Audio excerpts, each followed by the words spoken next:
এই বাবরি মসজিদ ভাঙার জন্য 1992 সালে যে ছেলেটা সর্বপ্রথম সেই মসজিদে আঘাত করেছিল, সেই ছেলেটার নাম হলো বলবীর সিং।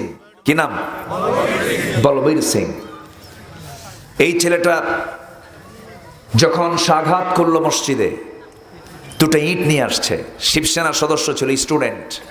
শিবসেনা হচ্ছে ভারতের অতি হিন্দুত্ববাদী কট্টরপন্থী গোড়া একটি হিন্দুত্ববাদী দল। সেই মসজিদ ভেঙ্গে ইটগুলো খুলে নিয়ে আসছে, বাবার কাছে হাজির হয়ে বলছে, বাবা মসজিদ ভেঙ্গে আসলাম। বাপ কয়, বাজান যে কাজটা করেছিস তুই আমার বাড়িতে উঠতে পারবি না। কি কথা কি বোঝা যায়? এটা মানবতার কথা, একটা আকলের কথা, এটা মানবতার কথা। তোমার মন্দিরে তুমি থাকো, আমার মসজিদে আমি থাকি। তোমার গির্জায় তুমি থাকো, আমার মসজিদে আমি থাকি। এটাই তো কথা ছিল। কিন্তু আজকে যারা আল্লাহর ঘরে এই জাতীয় ষড়যন্ত্র করছেন, তারা কি টিকতে পারবে? আসতে বলবেন না, পারবে?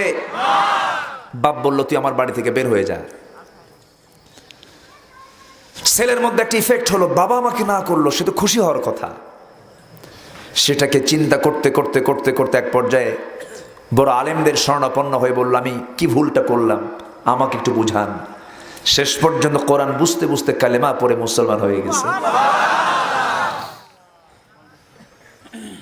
কিন্তু ওই ছেলেটা মুসলমান হয়ে গেল। ভারতের সুপ্রিম কোর্ট রায় দিয়েছে, কিন্তু অনেক বিচারপতি এটার বিরুদ্ধে কথা বলেছেন, অনেক হিন্দু ভাইয়েরা এটার বিরুদ্ধে কথা বলেছেন। মানুষ তো পৃথিবীতে আছে, তবে আমার বিশ্বাস, আমার এটা আত্মবিশ্বাস, বাবরি মসজিদে হামলা করা মানে হচ্ছে গাজাওয়ে হিন্দের প্রথম যুদ্ধ ঘোষণা। ঠিক কিনা? এটাই হবে সূচনা। সামনে আসবে দিন, মোকাবেলা হবে বাতিলদের সাথে। জোরে বলি ইনশাআল্লাহ, জোরে বলি ইনশাআল্লাহ। মসজিদ কার ঘর? আসতে বল, মসজিদ কার ঘর? আমরা আনুগত্যের বাহ্যিক প্রকাশ করি নামাজের মধ্যে দিয়ে। কোথায় বলেন? কোথায়? আল মসজিদু বাইতুল্লাহ, মান বানা মসজিদান বানাল্লাহু লাহু বাইতান ফিল জান্নাহ। যে ব্যক্তি মসজিদ বানাবে, আল্লাহ তার জন্য জান্নাতে ঘর বানাবেন।